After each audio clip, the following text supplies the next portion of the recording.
那么shit ဒီနေ့လဲဒီဝကြလဲshitကတော့ရောက်မှာဒါကြောင့် shit ကိုသွားကြအောင်ဆိုစီးမြင်ကိုကြည့်လိုက်ဟိုနေရာလက္ခဏာတဒနာဒီဘကပဋ္ဌာန်းဒါအဲ့ဒါလေးပြန်တိုးပြီးကြည့်ရမှာဆက်ဆက်မုတ်ချတိုင်းပြန်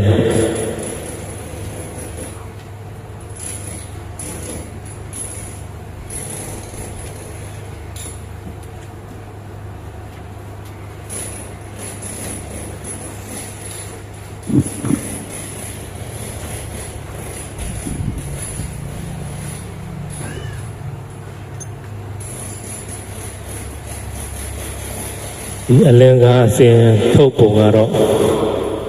ဟိုဟာလေးကြက်ထားပါသူရူပိနိပါရမီစာဂိစရိယဆိုတဲ့လင်္ကာအဲဒီဟိုပါရဇိကံအနေနဲ့တော့ဗရထနာရနိတိနီထုတ်တဲ့ခါမှာအစဆုံးပါအဲ့ဒီဆောင်မှုလေးကိုပါရဇိကံစီးမြဲမှာကြည့်ထားလိုက်ပေါ့နော်ဟိုသူရူပိနိပါရမီစာဂိစရိယဆိုတာလေအဲ့ဒီစင်တိုင်းသွားရင်ကြားတယ်ပေါ့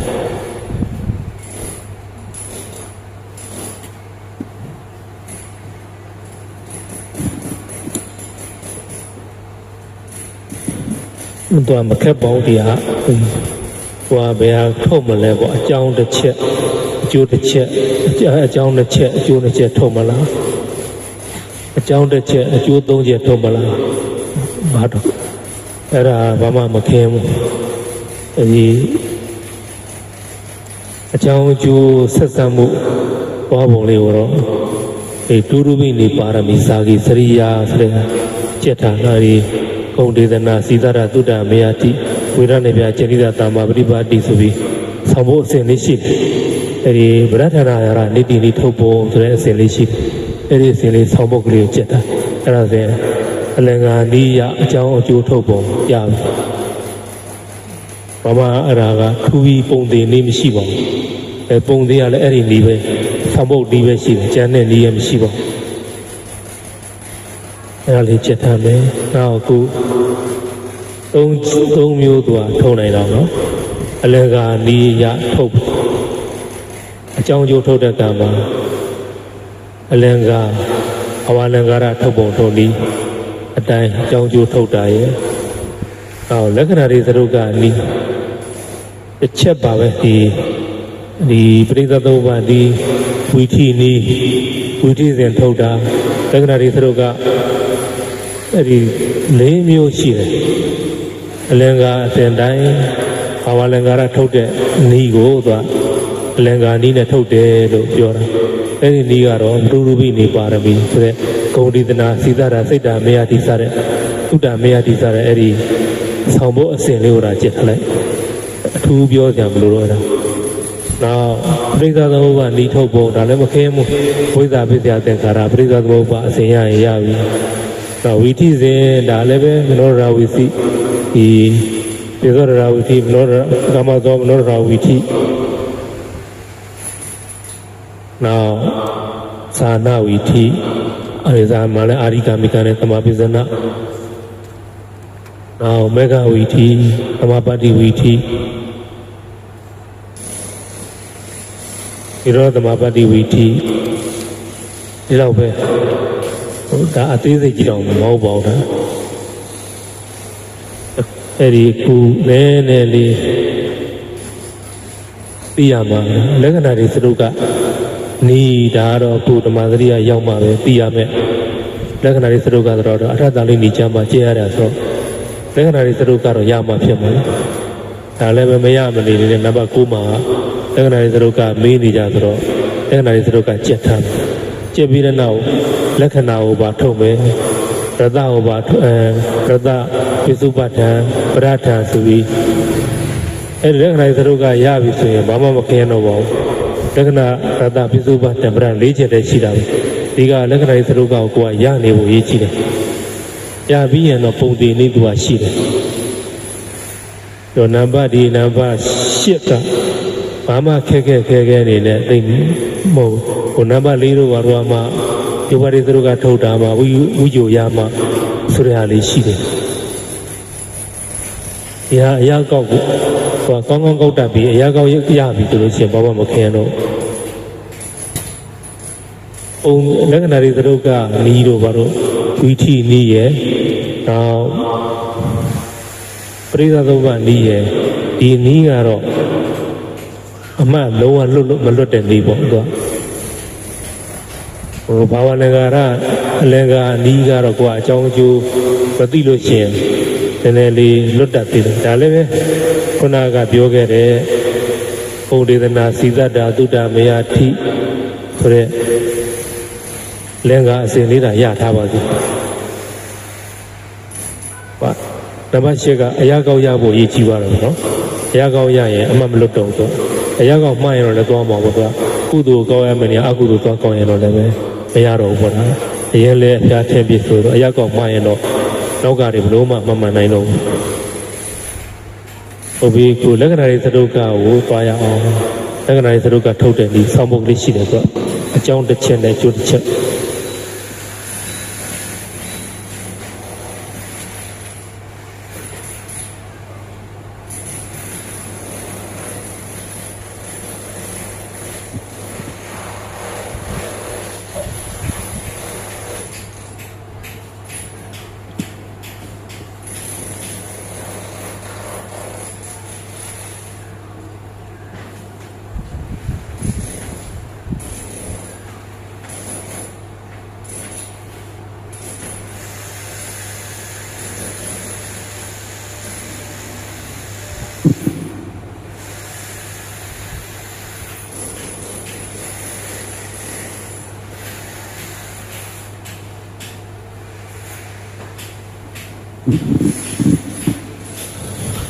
ကြည့်ရမယ့်ဆောင်းပုတ်ကလေး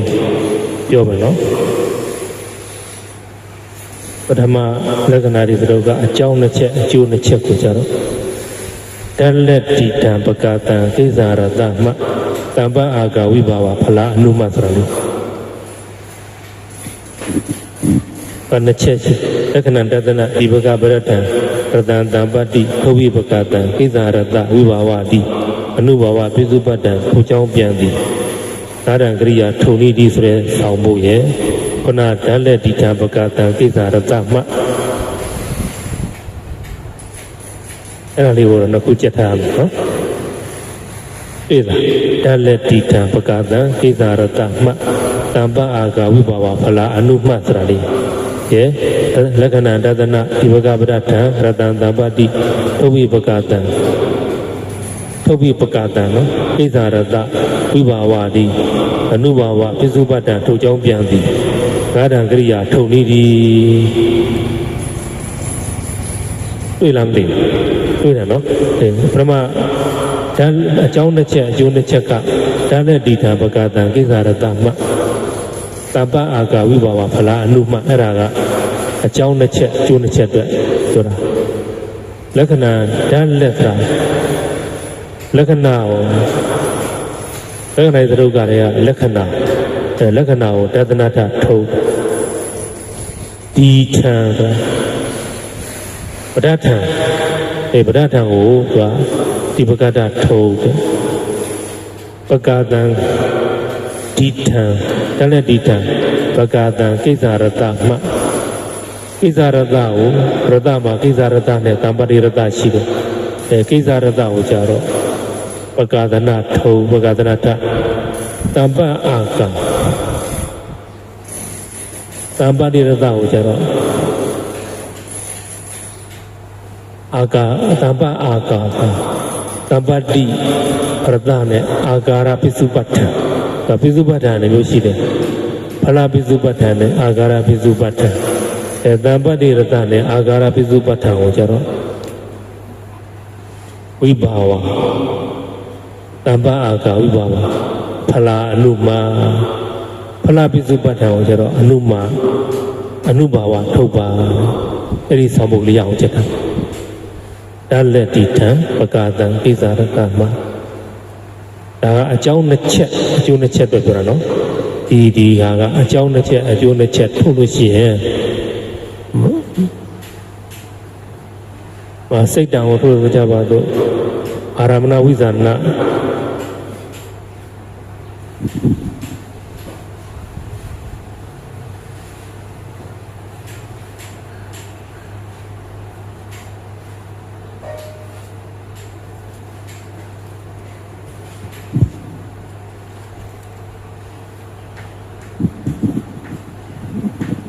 အာရမဏဝိဇာနာလက္ခဏာရှိတာနော်အရိယဝတ္ထုပဋ္ဌာန်းဒီပဋ္ဌာန်းဓာတ်လက်ဒီတံဓာတ်လက်ကုသိုလ်ဆိုလည်းကုသိုလ်ဒီလိုအခုကုသိုလ်ထုတ်ကြည့်မယ်အနာဝိဇ္ဇဒုက္ခဝိပါကလက္ခဏာဒသနာထဓာတ်လက်ဒီတံယောနိသောမနတိကာရပဋ္ဌာန်းအဲ့ဒါကပဋ္ဌာန်းကိုဒီပကတထုတ်တလတိတံပကတံကိစ္ဆာရတမှာကိစ္ဆာရတကိုပကဒနာအကုသလဝိဒန္တနာရတံအကုသိုလ်ဖြစ်စေခြင်းကိစ္ဆာရတရှိတယ်အဲ့ဒါပကဒနာတအကျိုးနော်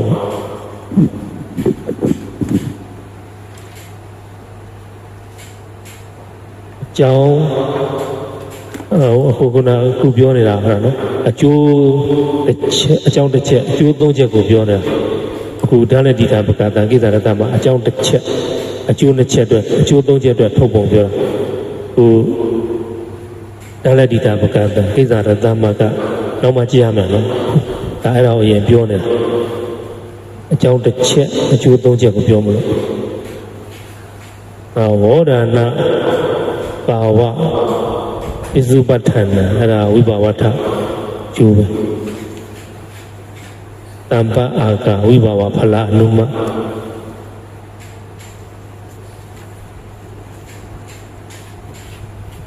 တမ္ပအာကဝိဘာဝဖလအနုမဖလပိစုပဋ္ဌာန်အဲ့ဒါအနုဘာဝထုအဲ့ဒါကျတော့အိဋ္ဌဝိဘာကဖလပိစုပဋ္ဌာန်အနုဘာဝထထုတ်ရမယ်ဒါအကြောင်းတစ်ချက်အကျိုးသုံးချက်ထုတ်ခြင်းအဲ့ဒီဓာတ်လက်တိတာပကတံနဲ့ထုတ်အဲ့လိုမဟုတ်ဘဲနဲ့လက္ခဏာဒသနဒီပကပရတ္ထသတံတပတ္တိသုဘိပကတံကိစ္ဆာရတဝိဘာဝဒီအနုဘာဝပိစုပတ္တံထုတ်ကြောင်းပြန်ပြီးငါးတံကရိယာထုတ်နည်းဒီဆိုတာကအကြောင်းနှစ်ချက်အကျိုးနှစ်ချက်တော့ပြောတာမဟာကုသိုလ်ပဲအကုသိုလ်ပဲဆိုကြအောင်အနာဝိဇ္ဇဒုက္ခဝိပါကလက္ခဏာလို့ဒီလိုက်ရှိကုသနာအနာဝိဇ္ဇဒုက္ခဝိပါကလက္ခဏာလို့လက္ခဏာဒသနာဒီပကပရထံဒါကတော့ယောနိသောမနတိကာရပရထံအဲ့ဒါယောနိသောမနတိကာရပရထံဒီပကထုတ်အကြောင်းပါနော်ရတံတံပတ္တိတံပတ္တိရတကိုကြတော့ပါလို့ထုတ်ပြီးပကတံပကသနာထတုဘောဓနာဘာဝပိစုဘောဓနာဘာဝတံပတ္တိရတအဲ့ဒါပကသနာထအကျိုးထုတ်မယ်နော်ကိစ္ဆာရတဝိဘာဝတိကိစ္ဆာရတကုသိုလ်ရဲ့ကိစ္ဆာရတကဘာတော့ဆိုတော့အကုသလဝိဒန္တနာကိစ္ဆာရတအဲ့ဒါကဝိဘာဝထအကြောင်းပါအကျိုးကြတော့အနုဘာဝပိစုပတ္တံအိဋ္ဌဝိဘာကပိစုပတ္တံအဲ့ဒါအနုဘာဝထထိုးရတယ်ကျန်တဲ့ဟာတွေပဲစိတ်ဓာတ်နဲ့အာရဏဝိဇာရလက္ခဏာအရိယဝတ္ထုပဋ္ဌာန်းတန်းရှိတာနော်။စိတ်ရိုးစိတ်ကိုတော့မယ်ဆိုရင်အာရဏဝိဇာလက္ခဏာကဒသနာထလက္ခဏာဒသနာဒီဘကကြတော့အရိယဝတ္ထုပဋ္ဌာန်းအရိယဝတ္ထုပဋ္ဌာန်းကဒီဘကတပဒံတံပတ္တိထိုဝိပကတံကြတော့သဝနတံပတ္တိရတလို့ဆိုတယ်သဝနတံပတ္တိရတစိတ်ရဲ့အကျိုးထွမြောက်ထွတ်တဲ့ရောက်တာကဇောကိုက်မှာသက္ကုဝိညာဉ်စိတ်သက္ကုဒွါရသက္ကုဝေရဒွါရဝိတိရလို့ဖြစ်တာဇောကိုရောက်မှဖြစ်တယ်နော်သက္ကုဝိညာဉ်ဖြစ်အောင်လေးလည်းမဖြစ်သေးဘူးကဇောကိုရောက်မှသက္ကုဝိညာဏဝိတိရထွတ်တဲ့ရောက်တာကျိုးကအဲ့ဒီကြမှာပေးတာဇောမြောက်ရင်ကျိုးပြီးအတိပရိဒါယဝိတိလို့လည်းအကျိုးမပေးနိုင်ဘူးဇောမဖြစ်ပဲ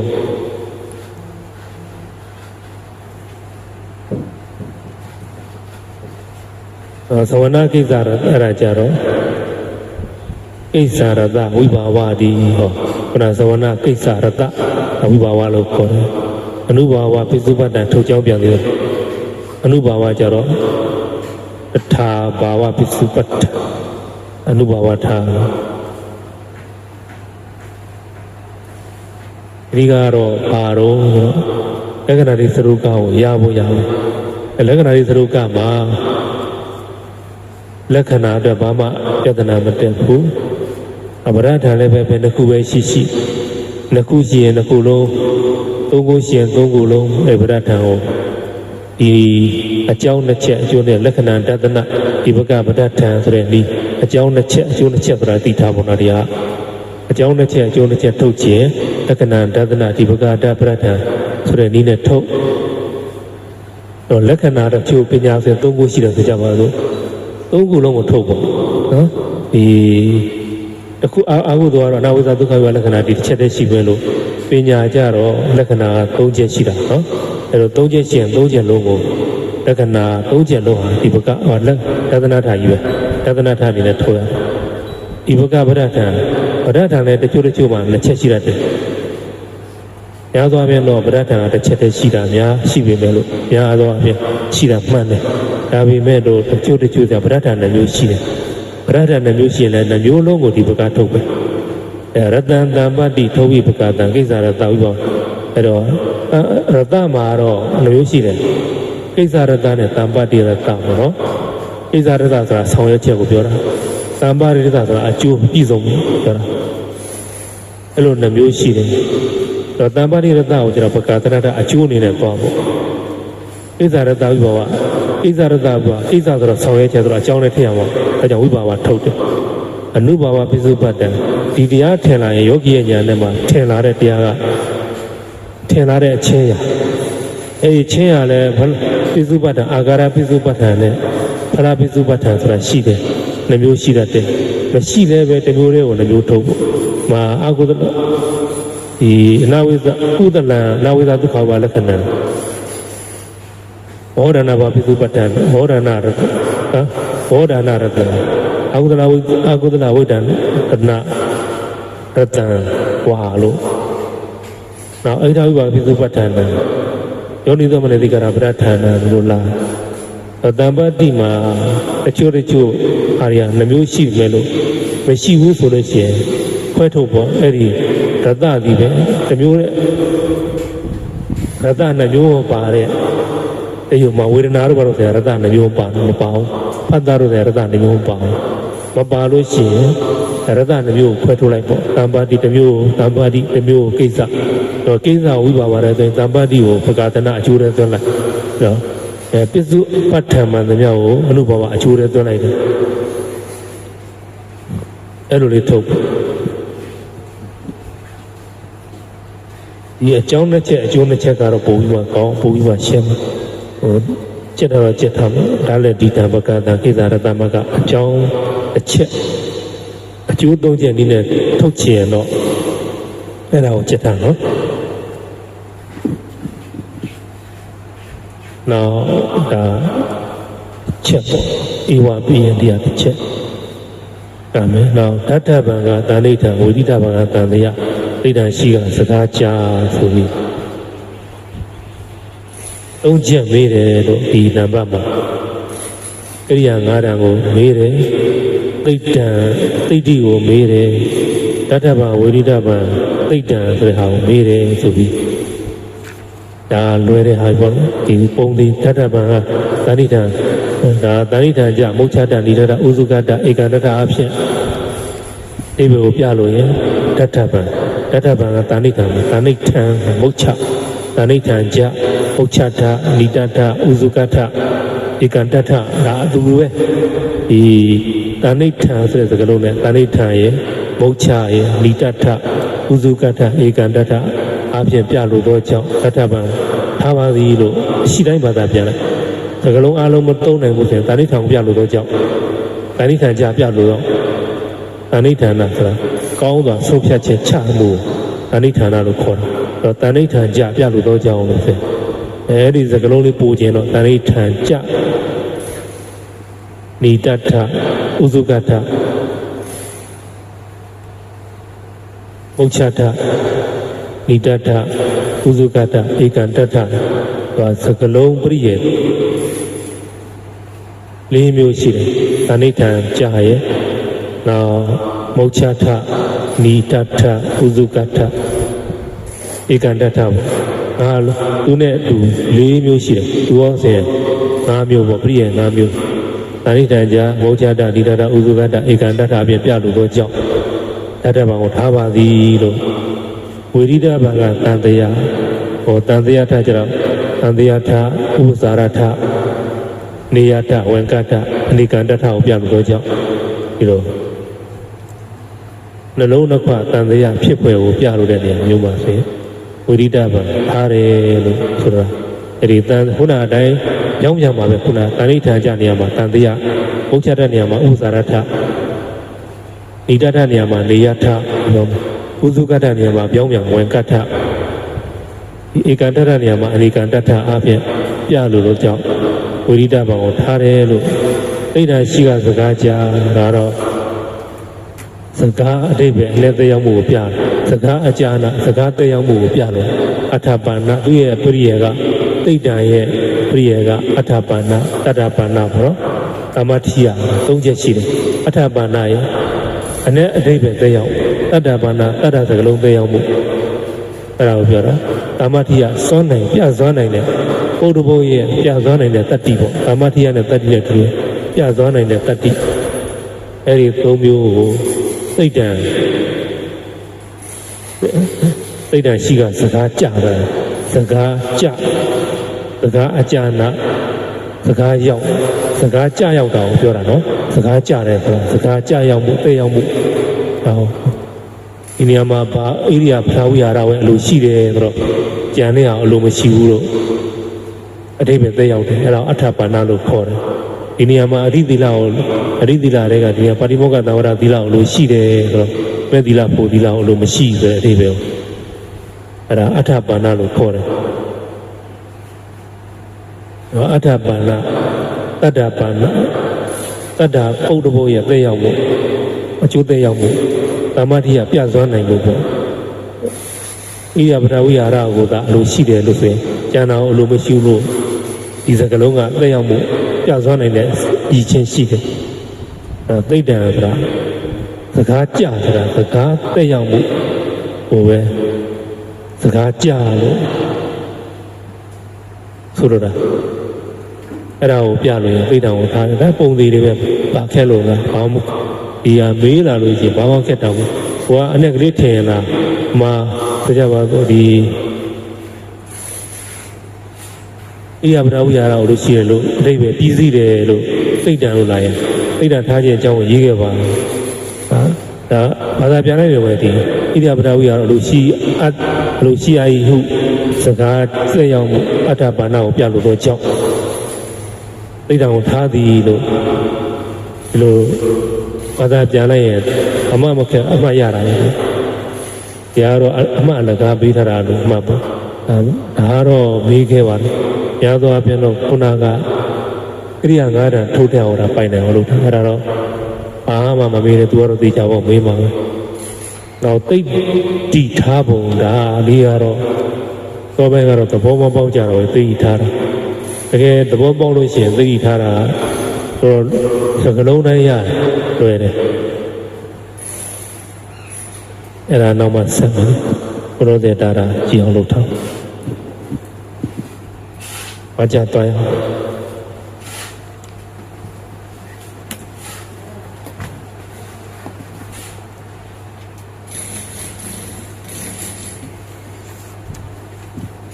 နံပါတ်5ပြီးသွားပြီနံပါတ်6ပြီးသွားပြီဒီနေ့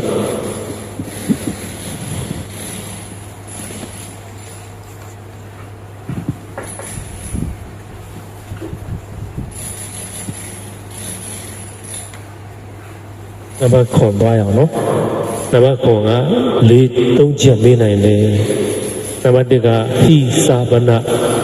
စတဲ့နိဗ္ဗာန်ရဲ့အ내ကိုမေးခြင်းနံပါတ်2ကယာတဧတဣမစသည်ရဲ့ဆွဲရအ내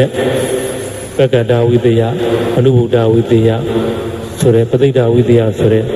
သုံးချက်အဲ့ဒါကိုမေးခြင်းနောက်ဧဝတ္တပိုင်းဧဝတ္တရဲ့ဧတဘတ္ထနေဝဒေတဘတ္ထအနုညာတ္ထသုံးချက်ကိုမေးခြင်းလို့နံပါတ်9မှာလို့ရှိတယ်ကဲဘုလိုလိုစေပါရှာရမလဲဆိုတော့နိပပုတ်တိရဲ့အနဝိတကေတိတိဣတိတ္တာကဟေတုနဲ့နော်နံပါတ်9ဣတိတ္တာဟေတုအနဲ့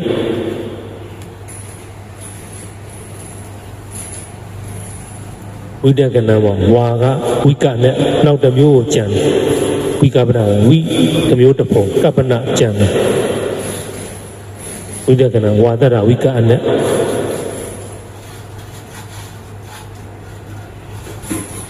ဥဝနန္တိဝုဒ္ဒံဟောတိဥ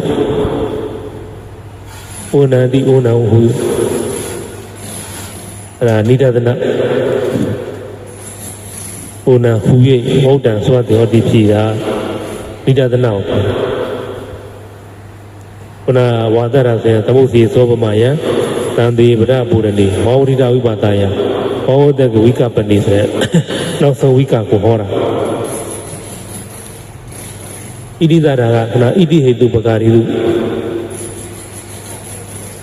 အာရိမိစာဝါဒရဏိနိဒသနေဗရဒသဝိပါဏတိသမပဏိလို့ဒီလိုဆိုတော့ဒီနေရာမှာခုနဣတိထိုးကြောင့်လို့ပြီးတော့ဣတိယဟေတုလို့ပြောခဲ့တယ်။ဩနန္တိဟုတ်တာဩနန္တိဩနံကိုဥယေပါဩနံကြံစီခြင်းဣတိသို့ဟုတ်တံဆိုသည်ဟောဒီဣတိဤသို့လို့ညွန်ပြတာညွန်ပြတဲ့အတွက်သူနိဒသနဣတိဟေတုပကာရိစုအာတိမိစာဝါဒါရဏိနိဒသနေပဋ္ဌသတ္တဝိပါဏတိသမပဏိတော့ဣတိဟေတုဆိုတာဤသို့ဣတိထိုးကြောင့်ဆိုတဲ့ဟာဟေတုပကာရဆိုတာဣတိဤသို့နှလုံးသွင်းခြင်းဖြစ်ရင်ဆိုတဲ့ဣတိပုရဏိသဝေရဏဣတိဤသို့စောင့်ပြီးဝဲခြင်းဖြစ်သတိပဲဒီလိုပြောဣတိဤသို့အပြားဖြင့်ဆိုတာအဲ့ဒါကိုဟေတုပကာရလို့ခေါ်တယ်အာဒီကတော့သာမညဖလားသုတ်တံဒီအာဒီဧဝမေသုတ္တံဒီအာဒီသာမညဖလားသုတ်တံဧဝမေသုတ္တံဒီအာဒီအဘဒသုတ်တံစသည်ဖြင့်ဧဝမေသုတ္တံဒီအဘဒသုတ်တံလို့ဆိုတာမျိုးဧဝမေသုတ္တံအစရှိသောစကားအဘဒသုတ်ပဲလို့ဆိုဣတိသတ္တတလုံးကအာဒီနဲ့ခေါ်တယ်အဝဒါရဏဣတိဤသို့လျင်ဤသို့တာလျင်လို့တာလျင်လို့ပြရတဲ့ဟာကိုအဝဒါရဏလို့ခေါ်တယ်နိဒသနာတော့ဧဝံမေတုတံမှာဣတိဤသို့လို့ပြရတဲ့နိဒသနာလို့ခေါ်တယ်ပရထတ္တဝိပါဏပရထဝိပါဏသဆိုတာဘနောဘုဗံကမဓမ္မာတိဘနောဘုဗံကဓမ္မဟူတိကားလို့ပြရတဲ့ဟာကိုပရထဝိပါဏသလို့ခေါ်တယ်ဟိုအုံနဲ့ဖောက်ပြန်တယ်မနောစိတ်သည်ဘနောဘုဗံကမဓမ္မာတရားတို့ဘနောဘုဗံကမစိတ်ဓာတ်နဲ့ရှိသောကောင်းဆောင်ရှိဖို့ဣတိကဒီလိုပြရတော့ဘူးတော့အုံရဲ့အလက်ကိုဖြတ်ပြီးမှဝိပါဏသပရထဝိပါဏသခေါ်တယ်တတ္တပတ္တတခါလို့လည်းခေါ်သူတတ္တမြတာလေတတ္တပုပ္ပတနဲ့အဓိကထားတဲ့တော့သူတတ္တပတ္တတခါလို့လည်းခေါ်တယ်ပရထဝိပါဏသလို့ခေါ်တယ်ဒါကတော့တည်တဲ့ပုဒ်တွေမှာခင်ဗျဝိတကောဒီဝိတကောဟုတ်ဒီကဒီလိုပြရတဲ့ပရထဝိပါဏသလို့ခေါ်တယ်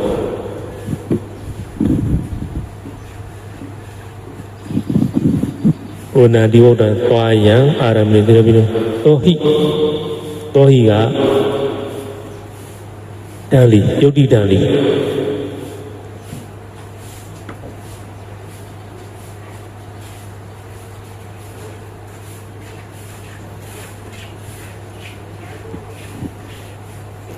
ဤနေမှာသာထေရှားခြင်းမြဲနေစေအဲ့ဒီမှာဣဇာဗနာနိပါဒဝါကျနော်အဲ့ဒီအရာဆောင်ဖို့ရ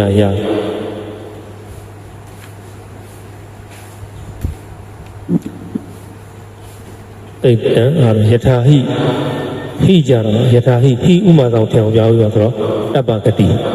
ဟိအဲ့ဒီယထာဟိကတပ္ပဂတိကရဏနောက်ဟာကိုငဲ့ရဲ့နောက်ဝါကြောကိုငဲ့ရဲ့တော့ကာရဏနောက်တသမရှိတယ်တသမကိုငဲ့ရဲ့ကာရဏတဏီကာရဏပေါ့နော်ဟိယုတ်တိတံလီကရဏတဏီကာရဏဝါကြကာရဏနဲ့ဤအကျဉ်းကြောင့်ကိုပြရတယ်တထာဟိကောစီရသဝညာတိဝါမိတ္တံဝါ ကြတော့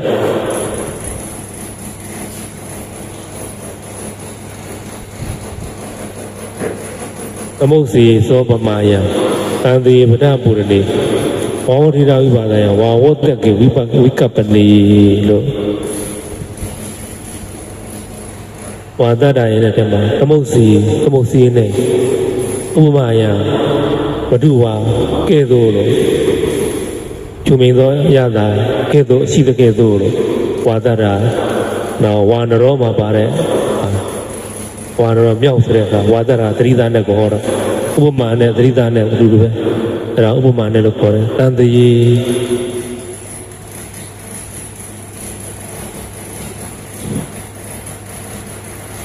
မာယဝတကတကောအခုနာပေတက္ကသဝဒီဝနေမျိုးတော့ပိယထားပြီးတော့ပိယထားကြတဲ့အမျိုးအဲ့တော့ပြီးပေါ်လေဝါဒရာကတန်တရားထဟုတ်ချင်လည်းဟုတ်မယ်မဟုတ်ချင်လည်းမဟုတ်ဘူးတန်တရားက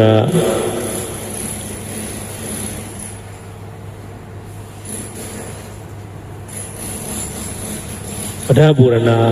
ကတော့ရှင်းပါအနည်းမဲ့တွေကိုပြောတာဘောဓိရဝိပါဒယပါဠိတော်လာတဲ့တိုင်းပိုင်းခြားစံမြတ်တင်ဆိုတဲ့ဟာကတော့တရကြမှာသုံးတဲ့အနဲ့ဝါဝတ္တကေဝါဝတ္တကစကားကိုပြစ်လို့စွန့်ပယ်ခြင်းအဝိကပနာအနဲ့တစ်မျိုးတစ်ပုံပြခြင်းအဲ့ဒီ၃မျိုးတွေကအဲ့ဒီဝါဒရတွေရဲ့အနဲ့ကဒီနေရာမှာဘာဖြစ်မလဲ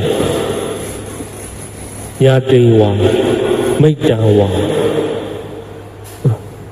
တခုခုပေါ့မဆုံးဖြတ်နိုင်ဘူးတန်တရားနော်သမုတ်စီတန်တရေပဒပူရတန်တရား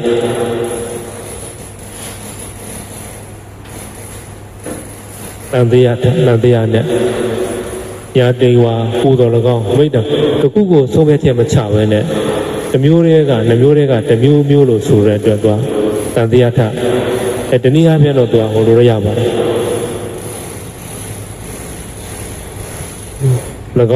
၎င်းပြီးတဲ့အတွက်ယာတိဝါကိုတော်၎င်းမိတ္တဝါကိုတော်၎င်းဆိုတော့ဒါသမုတ်စည်းတော့မဖြစ်ဘူးကို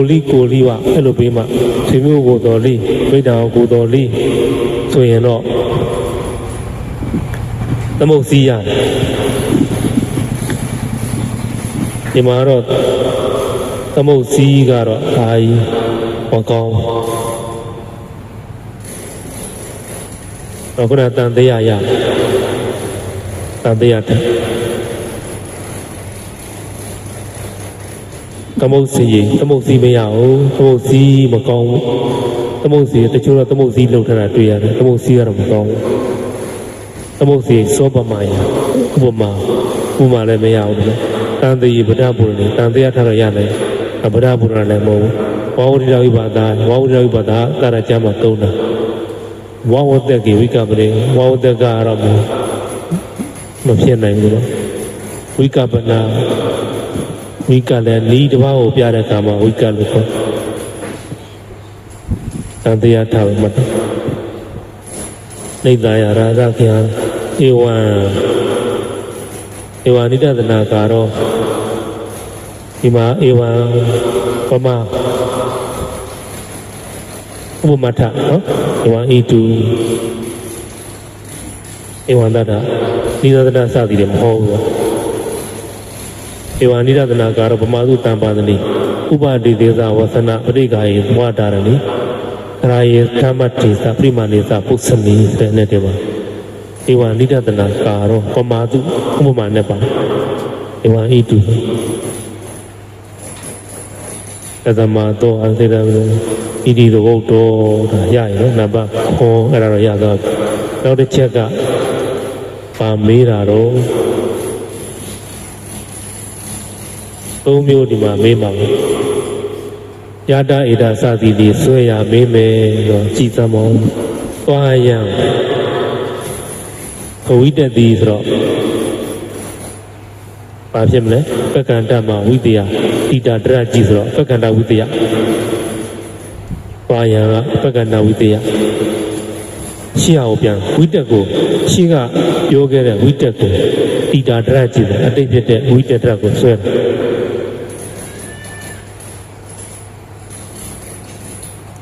တောဟိအတူတူပဲတောလည်းပဲ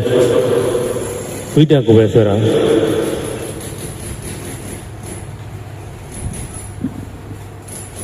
အတ္တသမကြတော့အနုဘုဒ္ဓဝိတယတီတာကရိယာအတိတ်ကရိယာအာရောဟတိတဲ့ရောက်နိုင်အတ္တသမတို့တဲ့ရောက်နိုင်ဒီဖြစ်ကြောင်းတဲ့ရောက်ခြင်းဆိုတဲ့အာရောဟတိကရိယာကိုဆွဲတယ်ဒါတော့တသမအနုဘုဒ္ဓဝိတယဒါရှိကဝိတက်ကိုပဲပြန်ဆွဲတော့ပက္ကန္တဝိတယ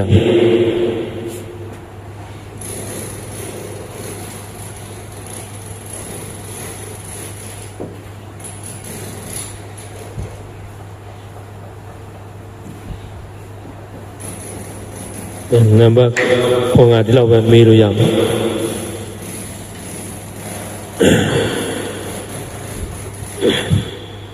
ဧဝစသည်မပါဘူးဒီမှာနော်ဝိတကနာဝါ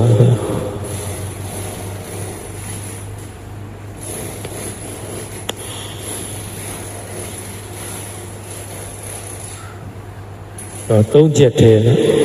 နှစ်ချက်ပဲမေးလို့ရမယ်ဧဝမပါဘူးနံပါတ်8သွားရအောင်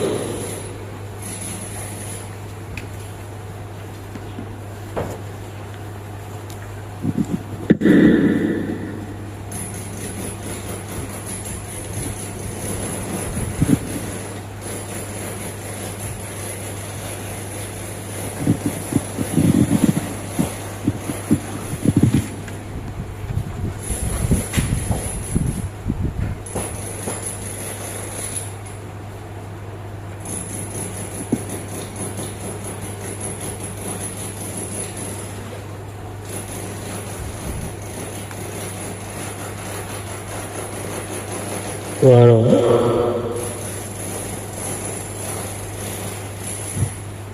သူလည်းပဲဒီမှာမေးနိုင်တဲ့အချက်လက်က၃မျိုးလို့ပြောတာကရိယာ၅တန်မေးမယ်သိတိမေးမယ်တထဘဝိရမှာသိတာထားခြင်းကြောင့်မေးမယ်လို့ကရိယာ၅တန်ကိုသွားရမယ်ကရိယာ၅တန်ထုတ်တဲ့အခါဝိတကနာဝိတကောပါယအာရမစိတ္တပိဋိရောဂလက္ခဏောသောအာရမဏိစိတ်တံအာရောပိတိ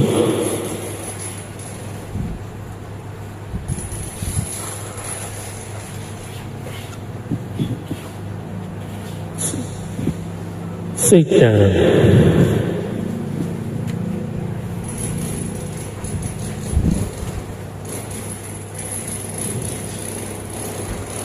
စိတ်တံကိုထုတ်ရအောင်လက္ခဏာလေးသူတို့ကနေမြထုတ်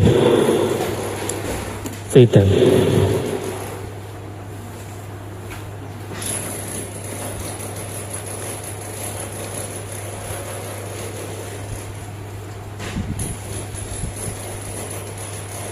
စိတ်တံထုတ်မယ်နော်လက္ခဏာတသနာဒီပကပရထံအဲ့ဒါနဲ့ထုတ်ရအောင်အခုနပြောထားတာပုံမျိုးရှိသေးတယ်အဲ့ဒါနဲ့သွားကြည့်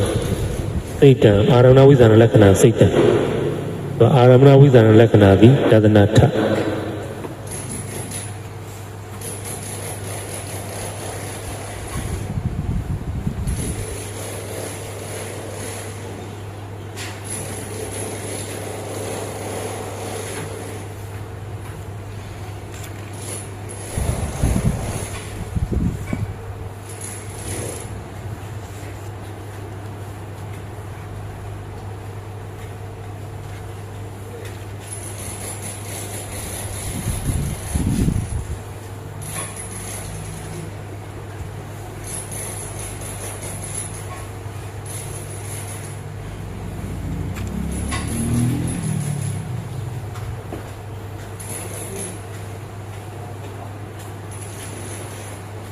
နော်သူဟရိယဝတ္ထုပဋ္ဌာန်းလက္ခဏာတသနာဒီဘကပဋ္ဌာန်းပဋ္ဌာန်းကဟရိယဝတ္ထုပဋ္ဌာန်းဟရိယဝတ္ထုပဋ္ဌာန်းဒီဘက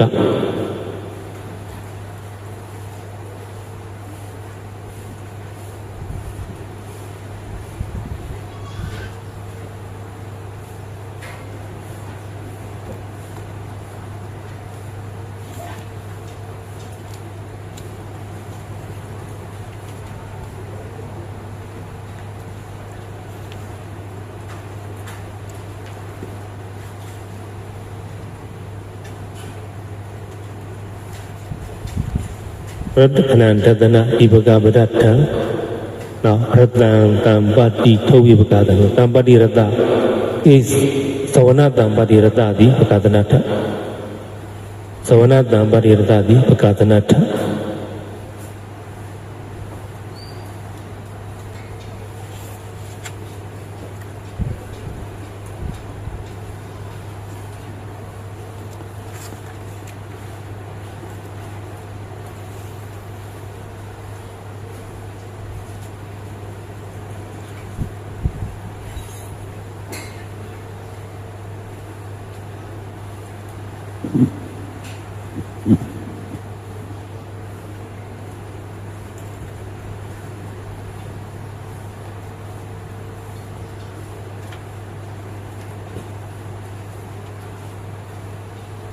လက္ခဏာလက္ခဏာတတနာဒီပကပဒထံနော်ရတံတံပတိထုတ်ဝိပကတံကိစ္ဆာရတဝိဘာဝတိအဲ့တော့တံပတိကခုနသဝနတံပတိရတကိုပဲသဝနကိစ္ဆာရတသဝနကိစ္ဆာရတဒီဝိဘာဝထ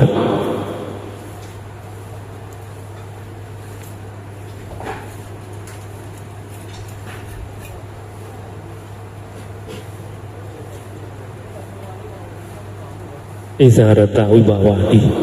အနုဘာဝပစ္စုပ္ပတ္ထံထိုကြောင့်ပြန်ပြီးအနုပစ္စုပ္ပတ္ထံကြတော့တထာဘာဝပစ္စုပ္ပတ္ထံအနုဘာဝတ္ထ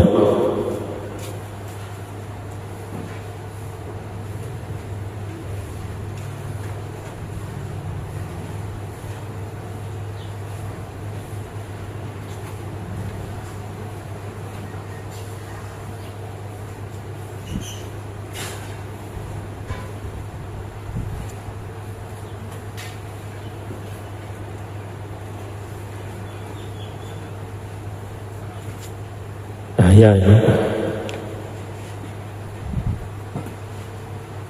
ဝိပါကိုပြောတာပါဒီမှာ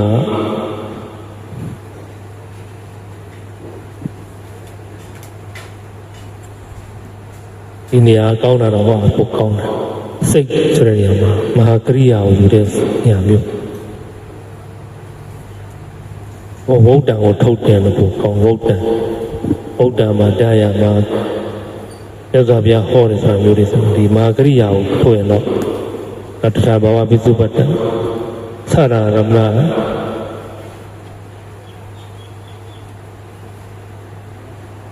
ပြီးကြလေးသူကစိတ်သက်ပြီးကြထုတ်တာရှိတယ်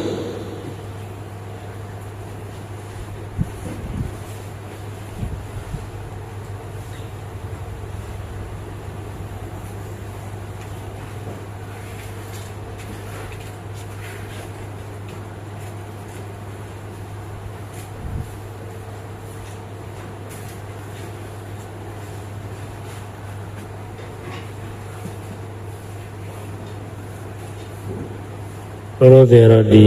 သူအရှိတိုင်းထုတ်သွားရင်လည်းကောင်း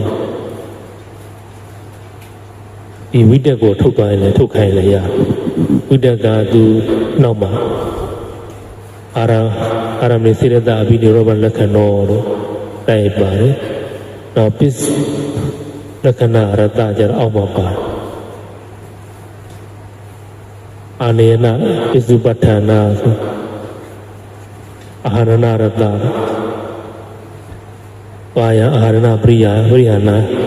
အာဟာရဏပရိယာဟရဏရတောလို့ပါတယ်အာနေနပစ္စုပ္ပထံလို့ပါတယ်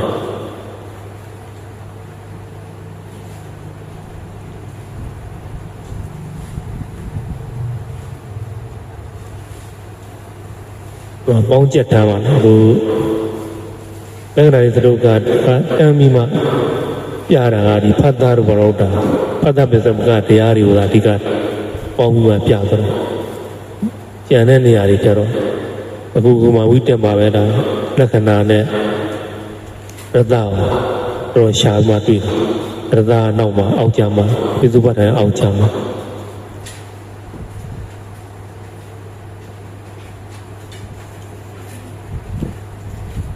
ပဋ္ဌာန်းဆိုရှားတော့မတွေ့ဘူးဒီမှာဒီနေရာမှာမတွေ့သေးဘူး နောက်ဆုံးကြမှာတော့တွေ့မှာ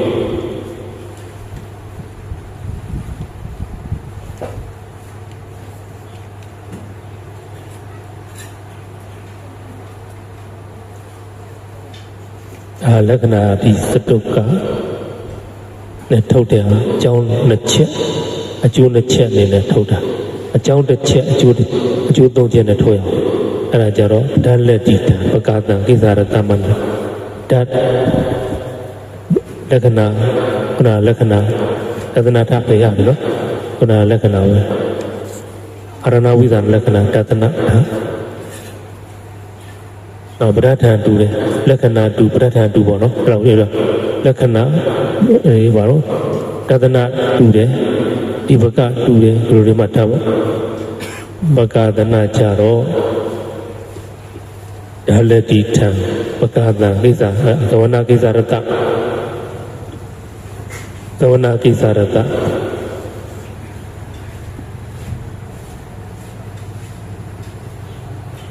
ဘကဒနာထဒါလည်းဒီထံပကတံကိစ္စရတမတမ္ပအာဂဝိဘာဝပြောသဝနာတမ္ပတိရတအဲ့ဒါကဝိဘာဝထဟုတ်သာဘောပိစုပဋ္ဌာန်ကအနုဘာဝထအကြောင်းတစ်ချက်အကျိုးသုံးချက်နေ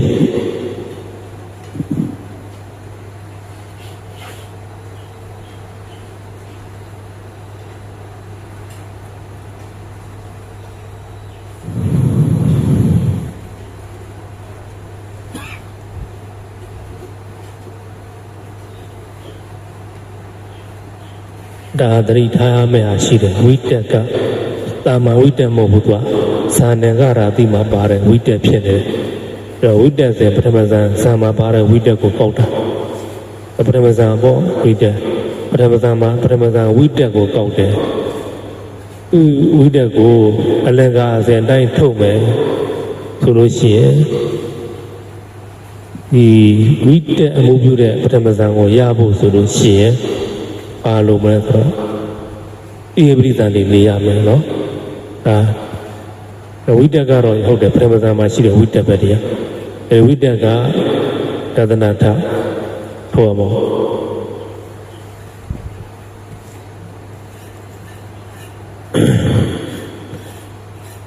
အစမုတ်ချတိုင်းပြကတဒနာစုအကြောင်းကိုရှာဒီဇာရခြင်းရဲ့အကြောင်းကယောနိသောမနတိကာရနော်သမထကမ္မထအာထုခြင်းအတုဝဘာဝနာစသောကမ္မထကတိုင်းအတုဝဘာဝနာစသောကမ္မထအာထုခြင်းကမ္မထပေါ့အဲ့ဒီကမ္မထရဲ့ယောနိသောမနတိကာရပိယပိသရဲ့နေခြင်းစတဲ့အကြောင်းအဲ့ဒါကိုဒီဘကအကြောင်းကိုပြဒီဘကမျိုးကျိုးဘကတနာဆံရလို့ရှိရင်ဒါနသမပတိဒုက္ခဇန်ချမ်းသာဥပဒနာဒုက္ခဥပဒနာအထောက်ရလွယ်တယ်ဒါဆံရလို့ရှိရင်အဲ့လိုကျိုးခံစားရတယ်ကျိုးဘကတနာမူလအကြောင်းပါဥပအောင်မူလရဲ့အကြောင်းပါမူလဆံရခြင်းရဲ့မူလအကြောင်းကပါတော့ဆိုအနိယောအကြောင်းကိုရတော့ဇန်သမထကမ္မထအာထုတ်ခြင်းအကြောင်းအတိယပရိသတ်တွေစားတဲ့အကြောင်းကတော့အဝေးအကြောင်းမူလအကြောင်းအဲ့ဒါကိုဝိပတိယပရိသတ်တွေယောနိသမနတိကာရစတယ်ဝိဘာဝထောမူလအကြောင်းမဟုတ်ဘူးကျိုးပရံပရံလူဘာဝဆိုနောက်ခုနပြောခဲ့တဲ့သာနာသမပတိဒုက္ခရဲ့နောက်ဥပဒနာဒုက္ခဥပဒနာအရောရလွယ်ကူတယ်ချမ်းသာတယ်ပေါ့အဲ့ဒါကခုနပကာဒနာထုတ်ပြီးနောက်ထပ်အကျိုးရပြမပြည်တော်ရောက်အချင်းမှစပြီးအနုပါရိသနိဗ္ဗာန်တော့အကျိုးသည်အနုဘာဝထကျိုးပရံပရံအနုဘာဝသည်အဲ့ဒီနည်းနဲ့ထုတ်ဒါအလင်္ကာအတိုင်းထုတ်တာပရိစ္ဆသမုပ္ပါဒီအတိုင်းထုတ်ရင်ဝိတက်လောကမဲကုဇံမှာရှိတဲ့ဝိတက်ကုသိုလ်ဇံမှာရှိတဲ့ဝိတက်ပဲဝိဇ္ဇာပိစ္ဆယသင်္ခါရပိစ္ဆဝိညာဏ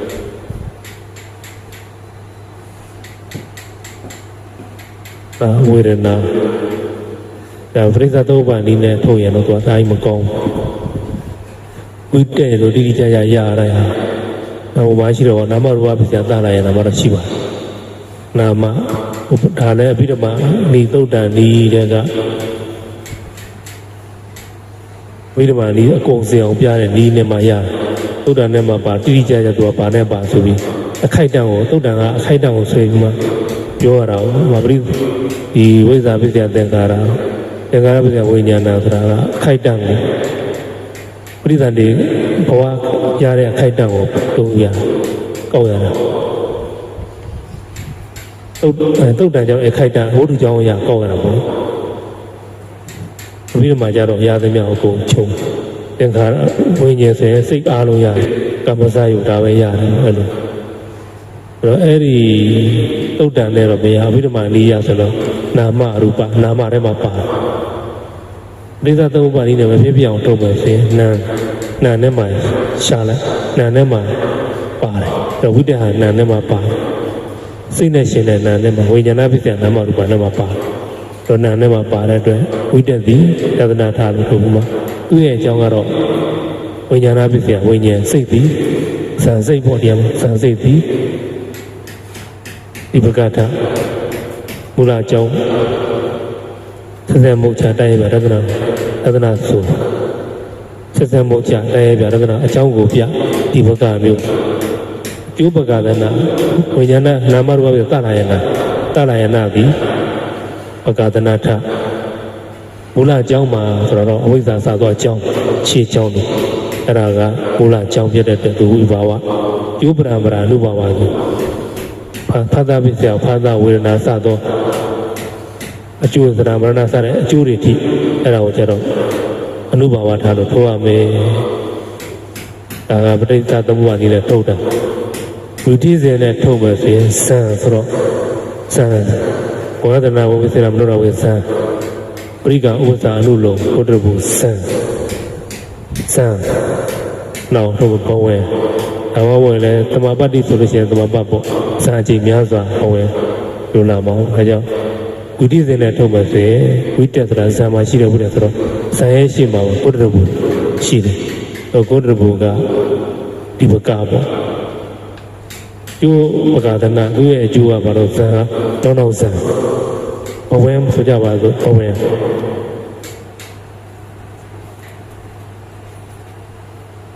ဒီတိုင်းတော့ပါအဲ့ဒါဝိတိစေတိုင်းထုတ်တယ်တော့ကောက်ထားတဲ့တရားကိုတော့အဲ့လိုထုတ်လို့ရတယ်။ကဲတော့ရ